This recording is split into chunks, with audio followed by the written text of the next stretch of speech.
Stable Diffusion 2 needs negative prompts, and with them, it easily rivals Midjourney. You may have seen my video where I was comparing MJ to Stable Diffusion 2 and saying that Midjourney had outputted much greater quality images.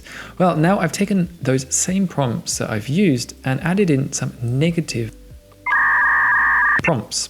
And you can see that the improvement just from taking one image and improving it with negative prompts has had a huge impact on the quality. So let's compare these latest versions between Stable Diffusion and Midjourney. For me personally, I still prefer the Midjourney image, but Stable Diffusion has outputted something that is coherent, beautiful, consistent. Midjourney versus the no negative Stable Diffusion version, there's no question. But as soon as you add in the negative prompts, Stable Diffusion ups its game remarkably.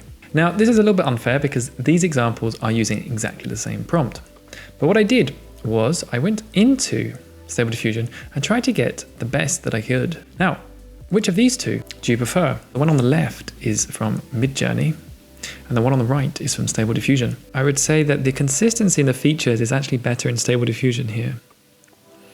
And this woman has a slightly large nose. This image was taken from this gentleman, Rupe Ransto, who's been getting some really beautiful things out of Stable Diffusion. But I took one of his images and I tried to recreate it myself inside of Midjourney.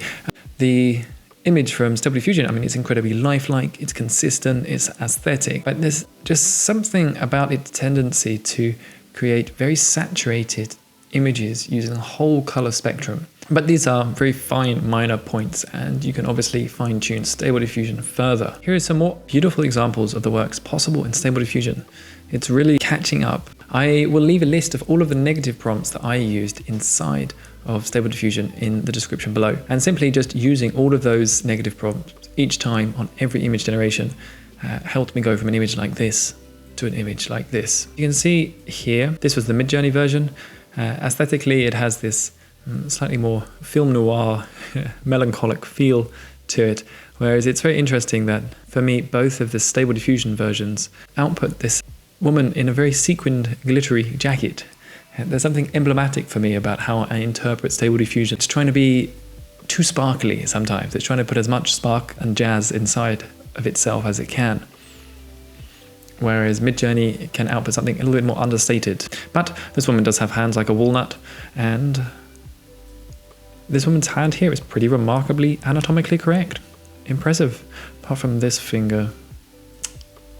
Close, but no cigar. My overall view is that both of these platforms are offering great creativity to those who are willing to explore deeply inside of them. Midjourney has the advantage of having some inbuilt taste and aestheticism to its works.